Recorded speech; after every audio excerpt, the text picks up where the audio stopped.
का रौवा कबो सोचले बानी की का रौवा आंत के बैक्टीरिया संक्रमण से लड़े में मदद कर सकेला। हाल के शोध से पता चलल बा कि हमनी के आंत में मौजूद माइक्रोबायोम हमनी के प्रतिरक्षा प्रणाली में महत्वपूर्ण भूमिका निभावेला।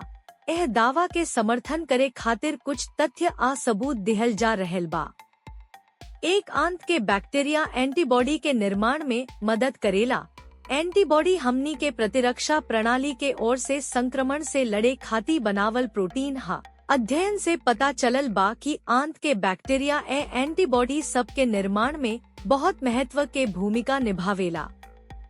दो आंत के माइक्रोबायोम प्रतिरक्षा प्रणाली के संगे संवाद करेला। आंत के माइक्रोबायोम प्रतिरक्षा प्रणाली के संगे विभिन्न चैनल के माध्यम से संवाद करेला। ई संचार प्रतिरक्षा प्रणाली के संक्रमण के पहचाने आ ओकरा से लड़े में मदद करेला। 3 आंत के बैक्टीरिया हानिकारक रोगजनक से बचाव कर सकता। कुछ खास प्रकार के आंत के बैक्टीरिया के हानिकारक रोगजनक जैसे साल्मोनेला अवुरी ई कोलाई से बचाव करे के बाद बतावल गईल बा।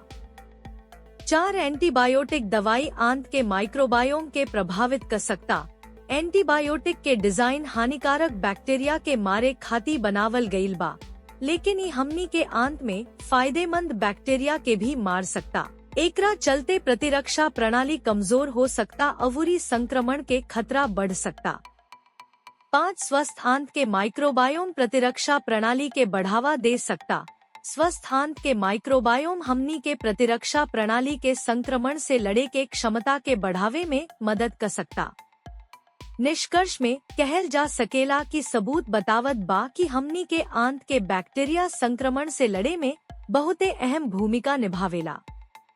आंत के स्वस्थ माइक्रोबायोम के बना के रख के हमनी के अपना प्रतिरक्षा प्रणाली के मजबूत करे में मदद कर सकेनी जा अवुरी हानिकारक रोगजनक से अपना के बचावे में मदद कर सकतानी।